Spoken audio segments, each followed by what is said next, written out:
नमस्कार, बहुत स्वागत है आपका एफएम न्यूज पर। मेरा नाम है अंकुर पांडे। चलिए रुक करते हैं उत्तराखंड से जुड़ी हुई खबरों का। मुख्यमंत्री पुष्कर सिंह धामी हरिद्वार दौरे पर हैं। दोपहर 1 बजे CM Dhami Bhalla college helipad पर पहुंचे।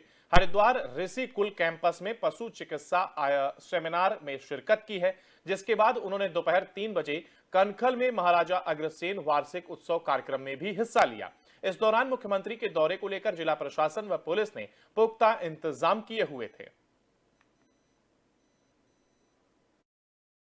करना चाहता हूं आदरणीय प्रधानमंत्री जी का कि उन्होंने हमको एक बैठक नहीं, दो बैठक नहीं, बल्कि G20 की 3 बैठकें और जो PSA लेवल की जो सबसे बड़ी बैठकों में से 5 बैठकें जो भारतवर्ष के अंदर होने वाली है, उसमें से एक बड़ी बैठक हमारी रामनगर में 28, 29 और 30 मार्च को संपन्न होने वाली है। उसके लिए सारी तैयारियां पूरी कर ली गई हैं और इस बैठक के होने से पूरी तरह से हमारा उत्तराखंड पूरी दुनिया के अंदर जाएगा। यहाँ की सांस्कृतिक चीज़ें जाएंगी, यहाँ की विशेषताएं जाएंगी, यहाँ की मातृशक्ति के किए हुए काम जाएंगे और हमारे यहाँ का जो कॉर्बेट का एक अपना वैशिष्ट्य है वह भी संपूर्ण दुनिया के सामने आएगा। निश्चित रूप से ये हमारे लिए बहुत बड़ा अवसर है। इस बजट को हम लोगों ने पूरी होलिस्टिक अप्रोच के साथ बनाया है। ये सभी के लिए समावेशी बजट है और इसमें उत्तराखंड के अंदर जितने भी पोटेंशियल हैं, जिन जिन क्षेत्रों में भी उत्तराखंड की चीज़ों को आगे लाया जा सकता है, उन सभी के लिए इस बजट में प्रावधान किया गया है और यह बजट एक नए उत्तराखंड के संकल्प का बजट है।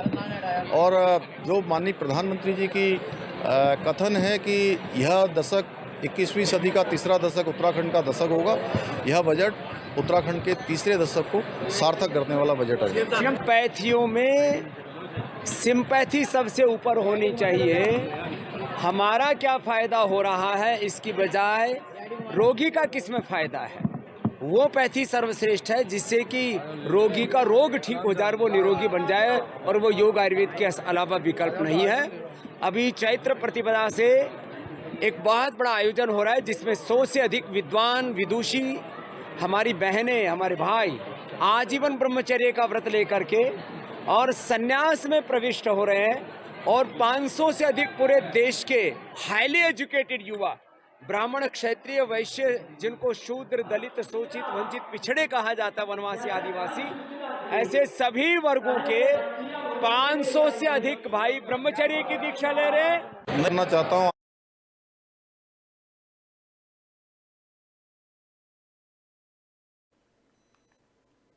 मुख्यमंत्री पुष्कर सिंह धामी ने कांग्रेस के पूर्व राष्ट्रीय अध्यक्ष राहुल गांधी पर हमला बोला है। उन्होंने कहा कि राहुल गांधी भारत को बदनाम करने के लिए विदेश में अनर्गल बयानबाजी कर रहे हैं। उन्होंने कहा कि राहुल गांधी भारत को विदेश में बदनाम करते हैं। आइए सुनाते हैं धामी ने इस दौरान और क्या कुछ कहा है।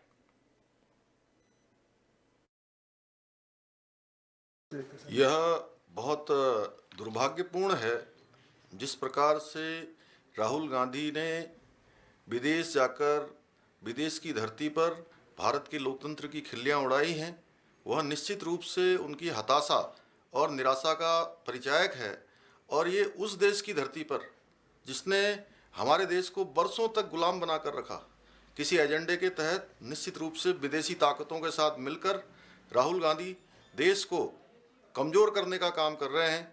साथ ही साथ वो अपने को सांसद न होना, जिस प्रकार से उन्होंने कहा कि मैं सांसद गलती से मुझे रहना पसंद नहीं है, वह भी देश की जनता का अपमान है, भारत का अपमान है, लोकतंत्र का अपमान है और वैसे भी इनको ये बोलने का कोई हक नहीं है।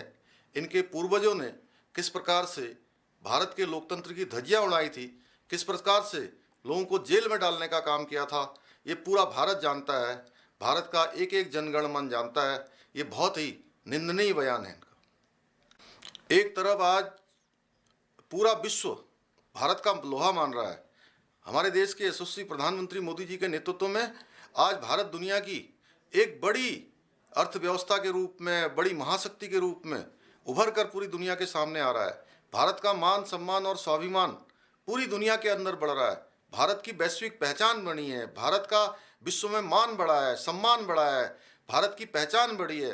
भारत की जो बातें हैं वो गंभीरता से पूरा विश्व आज सुन रहा है और उसके अनुसार आगे भी चल रहा है। वहीं दूसरी तरफ राहुल गांधी विदेशों की धरती पर जाकर भारत के लोकतंत्र की खिल्लियां उड़ाते हैं। निश्चित रूप से यह जितनी इसकी निंदा की जाए उतनी कम है, क्योंकि भारत का लोकतंत्र इतना मजबूत है कि विदेशी ताकतों के और कुछ लोगों के कहने के बावजूद भी भारत का लोकतंत्र हिल नहीं सकता। उसकी जड़ें मजबूत हैं, समृद्ध हैं। इसकी जितनी निंदा की जाए उतनी कम है। राहुल गांधी को देश से माफ़ी मांगनी चाहिए। यह बहुत दुर्भाग्यपूर्ण है जिस प्रकार से राहुल